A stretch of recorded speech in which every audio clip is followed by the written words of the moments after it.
right, you're my audience members for today. Karen Clancy, thank you so much for being here.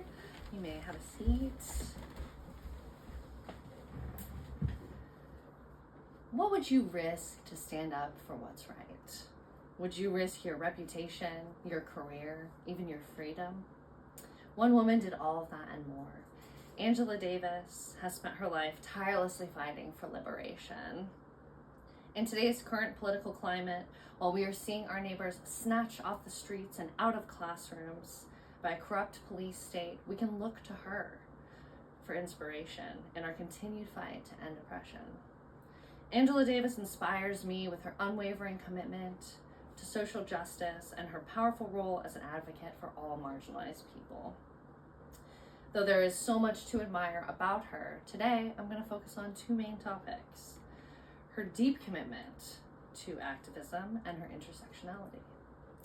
So let's begin with her deep commitment to activism, which came from her experiences as a young girl in Birmingham.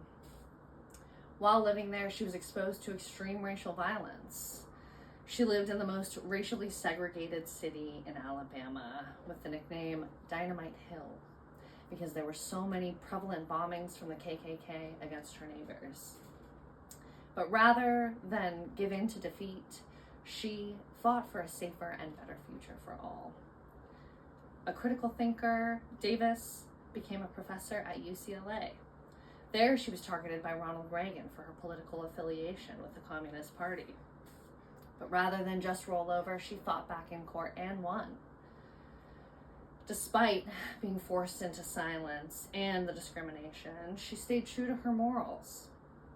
Even when she went on to be on the FBI 10 Most Wanted list and faced incarceration, she used that experience to fuel her activism and fight for the end of the criminal justice system. She left jail after 18 months with a renewed vigor for prison abolition, especially the particular issues that were faced by women incarcerated. Which brings me to my next point: her dedication to intersectionality.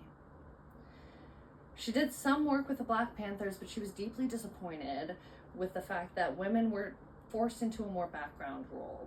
She saw that equality was truly intersectional. Intersectionality means the cumulative way marginalized experiences can overlap and intersect, furthering discrimination. She saw how women in particular suffered and how Black people in prison were targeted. In her book, Are Prisons Obsolete?, she said, despite the important gains of anti-racist social movements over the last half century, racism hides from view within institutionalized structures, and its most reliable refuge is the prison system. She truly lived in and witnessed the intersection of race and gender inequality. Unlike some of her feminist counterpoints, she also maintained adaptive views to feminism and accepted new concepts as time progressed, such as intersectionality with the fight for queer and trans rights. She truly knew that none of us can be free unless we are all free.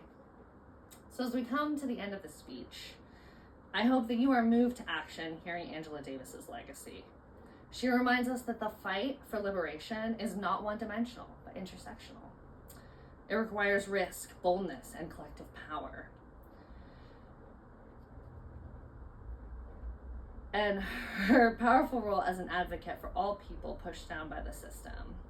We are reminded that her life's work is not just history, but a roadmap for how we continue to stand up, speak out, and fight back today. As Davis said, freedom is a constant struggle, and one that we are fighting today. That struggle calls each of us not only to care, but to act, to challenge the system and those who uphold injustice. So I ask you again, what will you do to stand up for what's right? Thank you. So any questions? Two questions. How are you seeing Angela Davis's values showing up like at this very moment for you? That's an excellent question. Yeah. I mean, though I am not individually affected by the ICE raids that we're seeing in our city. I see it happening to my neighbors, and I can see the way that, you know, Black and brown people are being specifically targeted, and even further than that, like our trans Black and brown people are facing really intense discrimination and danger from the police state. So I can kind of see it from all angles, and I really attribute that to what I know of her work. Yeah. What would be a good piece of literature from Angela Davis to start with if you haven't read any of her works yet? Ooh, that is a good question. I did reference it in the speech. So she wrote a book called Our Prisons Obsolete, and I think it is a really, really good and cohesive, easy to understand piece of literature about prison abolition. Yeah. Thank you both. Yes.